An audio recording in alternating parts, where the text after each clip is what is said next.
Hi friends, welcome back to my channel. Face wash કર્યા પછી આપણે પહેલાં લગાવશું મોઇશ્ચરાઇઝર માટે હું સીટાફળનો યુઝ કરું છું. નેક્સ્ટ રહેશે આપણું લિપ્સ મોઇશ્ચરાઇઝર. એના માટે હું યુઝ કરું છું આ વેસલીન. પછી આપણે નેક્સ્ટ યુઝ કરશું મેબલિનની કન્સીલર. આ મારી one of the favourite concealer છે, મને બહુ ગમે છે કેમ કે મને બહુ મેકઅપ લગાવવો નથી ગમતો.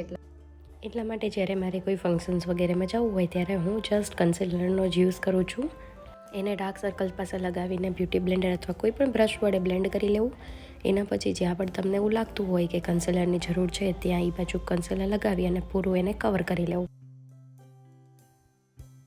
એટલું થઈ ગયા પછી એને પાવડર વડે આપણે સેટ કરી લેશું. એના પછી આ લિપ એન્ડ ચીક ટીક લઈ અને આપણે એને ચીક્સ ઉપર લગાવશું અને લિપ્સ પણ એઝ અ લિપસ્ટિક તરીકે અથવા ટીન્ટ તરીકે પણ યુઝ કરશું. જસ્ટ થોડો પાવડર લેશું અને કે આપણું જે આ બ્લશર છે એ ક્રીમ બેઝ ઉપર છે, એટલા માટે આપણે એને થોડું સેટ કરી દેવાનું છે, બીજું કંઈ નથી. એના પછી આપણે સેકન્ડ વસ્તુ યુઝ કરીશું મસ્કરા. અને આ લિપ એન્ડ ચીકને તમે એઝ અ આઈ શેડો પણ યુઝ કરી શકો છો અગર તમારે યુઝ કરવું હોય તો.